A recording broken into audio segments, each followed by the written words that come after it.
And welcome to Pokeminer. For the first time in forever. Yeah, I know I haven't made a video in a long time, but that's just because I'm an apathetic man. Alright? Yeah, I'm just apathetic. But anyway, today we're gonna talk about the Beast Handler, the newest tower added in BTD6. And I'm going to show you pretty much everything about this character, from its base mechanics to how its beasts work exactly. It's some very interesting stuff, and I hope you enjoy. Let's start with the base Beast Handler, 000. It's got two ranges, the outer range and the inner range. The outer range on the 000 means absolutely nothing. Like, literally nothing. It doesn't do anything, but give you an idea of where the Beast Handler can put his beasts in his other tiers. The only thing that matters for the 000 is the inner range, which is where he will do his little melee attack. As you can see, inner range. Now, I'm going to start with the top path, so I gotta move this dude. The top path starts with the Piranha. As you can see, the Beast Handler's secondary range is also gotten rid of to be replaced by the Piranha. The melee attack is only for the 000. The Piranha, small, weak little guy. He does 1 damage, as I will show by sending a balloon at him. Yep, 1 damage, but he attacks very quickly. This can be useful pretty early on in the game, but loses terribly against any sort of grouped balloons. Then we get the Barracuda. It's more powerful, for one, dealing 2 damage, and, let's bring a more significant balloon, knocks back balloons, as you could probably kind of see with that yellow balloon. Though it'd probably be easier to see if I were to send out a Saran. You could probably see that knockback. You can also see that below its icon, there is a purple claw mark and 3 out of 6. That is beast power. For the second tier beast, it will always require a second beast of the same type to fully be upgraded to its max capabilities. The way it goes is you need 1 total Beast Handler to get a max first tier, 2 for the second tier, 3 for the third tier, 4 for the fourth tier, and 6 for the fifth tier. Well, actually, no, 7 for the fifth tier. And as you can also see, if a Beast Handler has their beast merged with another Beast Handler, their beast cannot be upgraded beyond the tier of the Beast Handler that it's upgrading.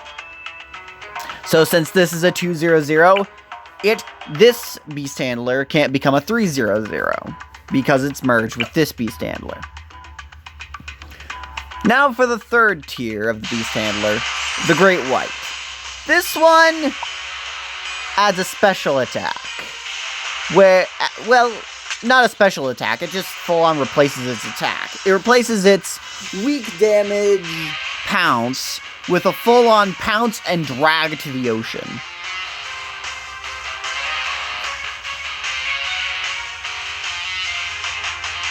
And as you can see by me sending out 3 ceramics, when pulling balloons back, those other balloons around it will also take damage. Also, if I remember correctly, this dude can pop lead. Yes, he can.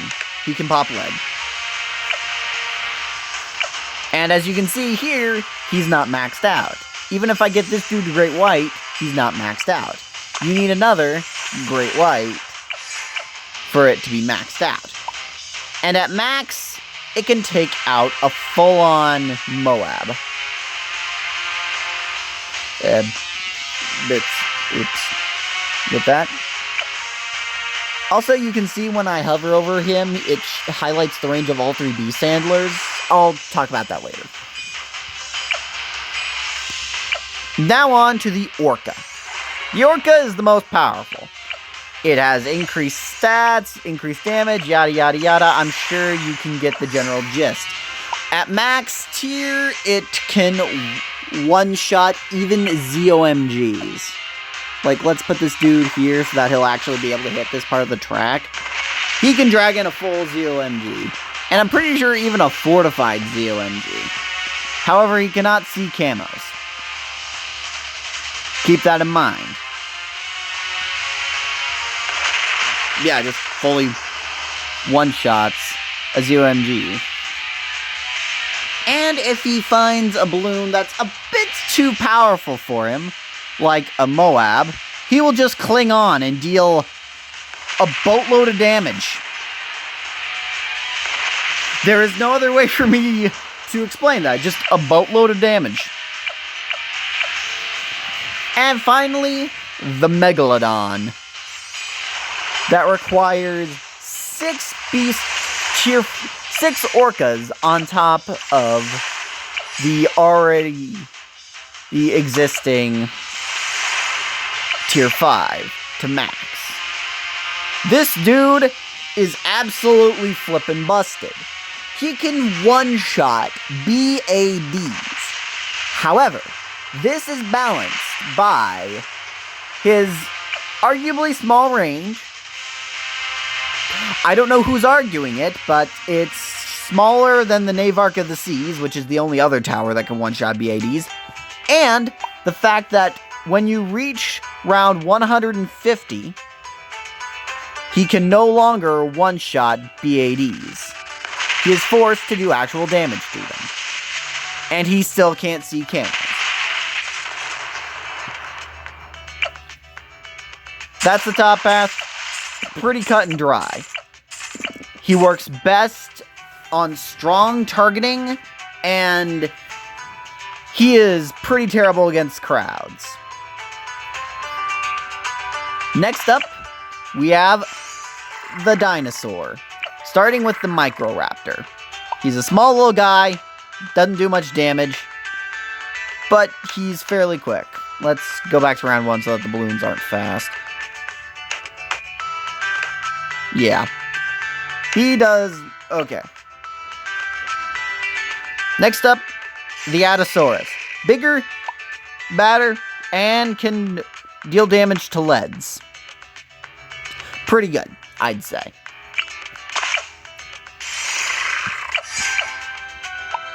At max tier, he can almost one-shot leads and fairly easily take out ceramics. Moabs, he does okay, but honestly not the best. Next, the Velociraptor.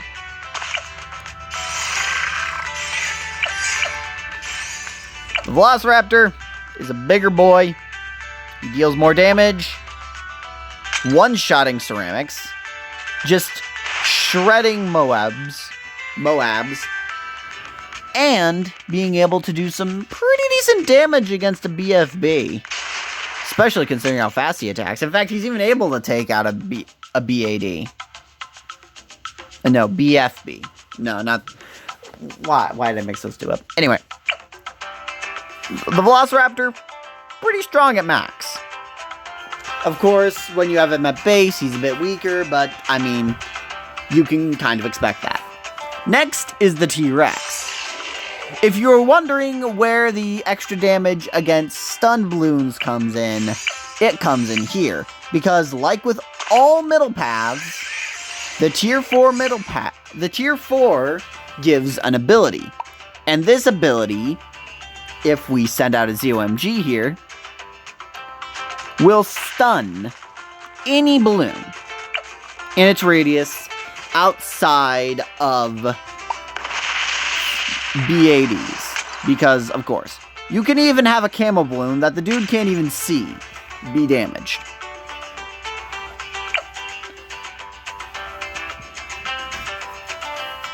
He's also got some fairly decent range.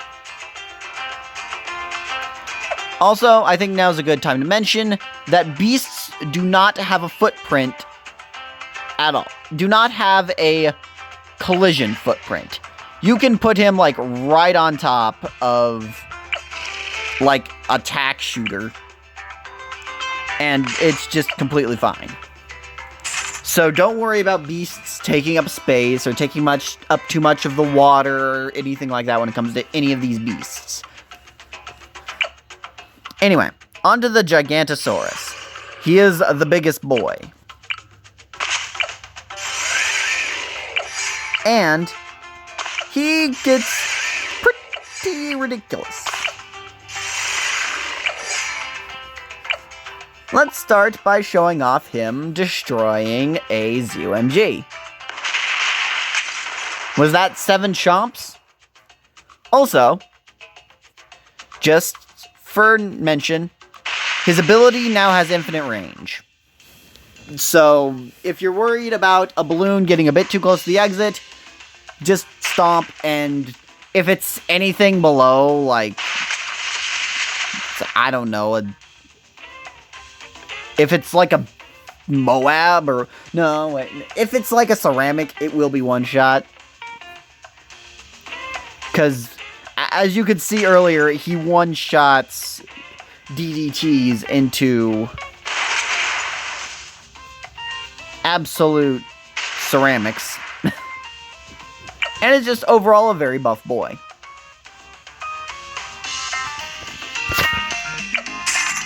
Oh, should probably show him against a BAD for consistency's sake, shouldn't I?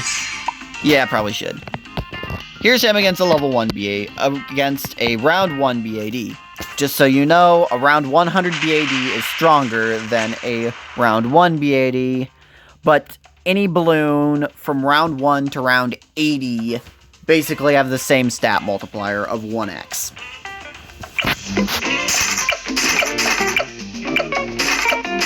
Now on to arguably the weakest, but weakest is not equal to least useful. The Gyrfalcon. The base Gyrfalcon, kind of underwhelming. Does 1 damage, but he shows off this path's gimmick fairly well. You see that little green thing over here? Here that you can move around with the neat little green buttons that aren't on the targeting thing, which, pretty nice, must say. Ninja Kiwi, great addition. This thing will tell you where the bottom path bird will bring any balloons that it doesn't one-shot to. Next, the Horned Owl. He's stronger, and he can see camos. He can even take out ceramics pretty easily. However, he doesn't do the best against groups of balloons, though he doesn't do the worst either. He's kind of okay. He, however, does not target leads at all. He just won't even try. So you don't have to worry about leads messing up stuff or anything like that. Next, the Golden Eagle.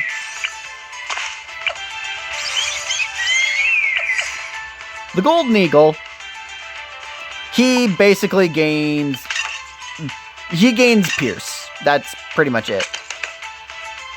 And damage. However, he cannot attack Moab class balloons.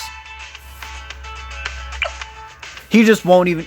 If the birds cannot carry it, they will not even try to target it. Unless it's a BAD. On tier 5. Now the giant condor. He is a big bird, but not the biggest though. The giant condor can now keep Moabs back. And even BFBs. Pretty useful, I must say. He, however, cannot knock back ZOMGs, nor even target them in the first place.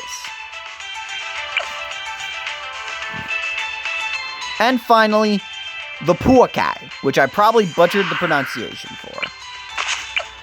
This is the biggest bird. And this bird, he does stuff. He, as you will see in a second here, keeps flipping ZOMGs back. And he can keep a lot of them back at once. It's pretty crazy. And he can pop leads. By the way, the tier 4 cannot pop leads. So DDTs aren't a problem for him. And, bads, he attacks them, but he can't really do anything against them. He does decent against them, don't get me wrong, but I mean, I would rather have a shark one-shot them, or a dinosaur just chomp them to death, rather than this. Now for some more just general mechanics on each of the beasts. The beasts share a range with all beast handlers tied to it. So, if you want to retarget a beast, or move where a beast is, it doesn't matter. The only thing that matters are the ranges of any beast master, any beast handler that is handling him or helping the main beast handler that handles him. So you can set the bird over here despite the fact that the main beast handler doesn't have that range. Same thing can be done with the Orca and the T-Rex, but instead of where they drop balloons, where they are. Which can be pretty useful for micro. And if you do it right, which I think a good way to do this is to get rid of like one of the tier 4 gyro falcons and get a bunch of tier 1s around. If you do this, you can have your bird have infinite range. That's right. Let's try to overwhelm this dude. Okay, let's try it with round 90 DDTs. Let's just try it with round 90.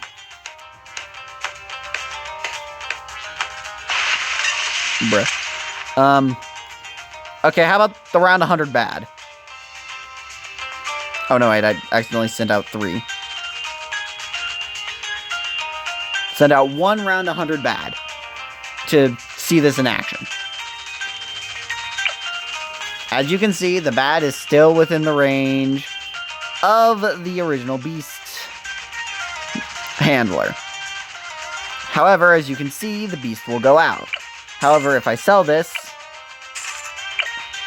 as you can see, he turns away. He doesn't care, because a beast handler that's helping him isn't in range. However, when he gets within the range of this beast handler, he starts attacking again. And then perma-stuns the rest of the stuff. So if you have, like, one area in the map where you put all your defense, like, let's say you put, like, a super mines, like, right here, and you really just want every balloon to just be there, then all you have to do is just set your bird to go over there. He'll still attack the first balloon. Don't get him confused. Don't confuse him for anything like that. But if a balloon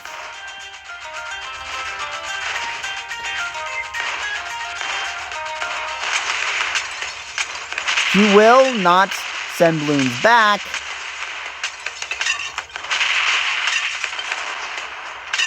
Come on, why do these towers have to be so good? He will not send balloons back down the track until they pass his point. So he won't bring balloons further down the path, which honestly can be a really good strat for like more area-specific stuff. Like maybe you want to send balloons back to a balloon, an XXXL trap that you set up, for example. There's just a good chunk of uses for this. And honestly, the bird may not be the most powerful, but I'd argue he is the most useful. And yeah, that's pretty much all the beast handler paths. Now, the new map, I'm not the biggest fan of new maps. Especially this one, that's kind of a mediocre gimmick. But, I might make another video, like, within the next couple weeks. I don't know. I'm gonna be having some major shifts going on in my life soon, so yeah, I'm just trying to do some stuff to help cope with that, if I'm being honest. But, anyway. While the seas of time take us to wherever our destination be, I hope you have a good one. See ya!